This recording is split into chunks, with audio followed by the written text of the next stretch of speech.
Puji nama Tuhan. Shalom, jemaat Tuhan. Bertemu kembali dalam acara Sapa Senja pada sore hari ini. Saya berdoa supaya kita semua dalam keadaan sehat, penuh sukacita dan damai sejahtera bersama dengan keluarga yang kita kasihi. Saudara-saudara yang dikasihi Tuhan Yesus Kristus, banyak orang berkata bahwa hati manusia, siapakah yang bisa memahaminya? Atau hati manusia, siapa yang tahu kedalamannya? Banyak orang berpikir bahwa kita tidak bisa tahu hati orang lain.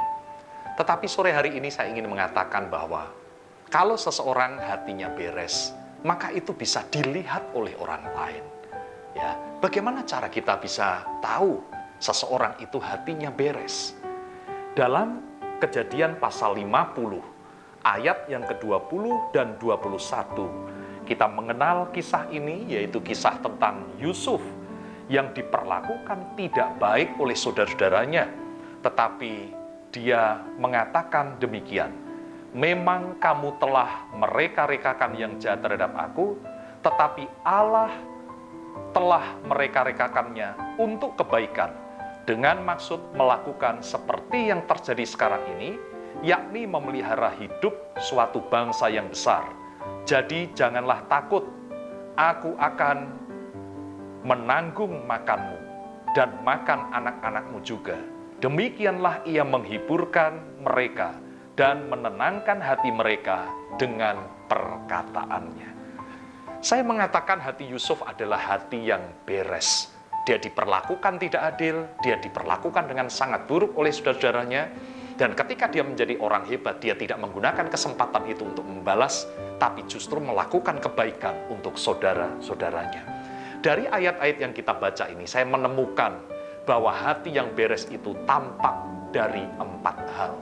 Yang pertama, hati yang beres itu tampak dari keterbukaan atau kejujuran. Yusuf terbuka, Yusuf jujur dengan apa yang dia alami. Dia berkata, memang kalian mereka-rekakan yang jahat terhadap aku. Dia mengakui bahwa dia memang diperlakukan jahat oleh saudara-saudaranya. Saudara, tahukah kita bahwa banyak orang tidak bisa hidup dipulihkan karena mereka tidak mau mengakui apa yang terjadi di dalam hidup mereka. Mereka menyangkali apa yang terjadi dalam hidup mereka. Yusuf tidak. Dia mengakui bahwa memang dia diperlakukan jahat. Dia terbuka, dia jujur.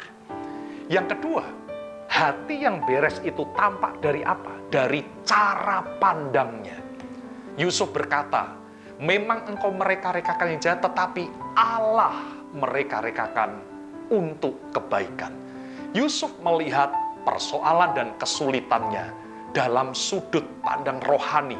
Dia melihat tangan Allah bekerja di balik persoalan kesulitan yang dia alami. Orang yang hatinya beres akan selalu menemukan Tuhan dalam setiap bagian hidupnya, baik yang baik maupun yang tidak baik. Dia tetap mengatakan, Tuhan itu baik. Dan yang ketiga, saudaraku sekalian, hati yang beres itu bisa terlihat dari tindakan. Hati Yusuf beres, dan itu terlihat dari tindakannya. Bagaimana dia memperlakukan saudara-saudaranya. Dia berkata, aku akan menanggung makanmu, menanggung makan anak-anakmu. Orang yang hatinya beres tidak akan membalas kejahatan dengan kejahatan, tapi dia akan membalas kejahatan dengan kebaikan. Kesulitan yang dia alami, hal-hal buruk yang dia alami, adalah kesempatan untuk dia belajar dari Allah, mempelajari dari pengalaman hidup itu, untuk kemudian dia tidak melakukan kejahatan yang sama, tetapi justru mengalahkan kejahatan itu dengan kebaikan. Hati yang beres, hati yang penuh pengampunan, mampu melakukan yang baik terhadap orang yang berlaku tidak baik terhadap dia. Dan yang terakhir, hati yang beres itu tampak dalam perkataan. Apa yang kita katakan itu meluap dari hati.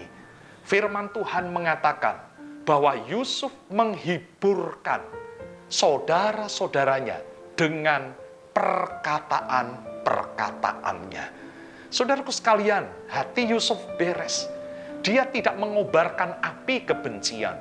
Dia tidak mengobarkan api pembalasan.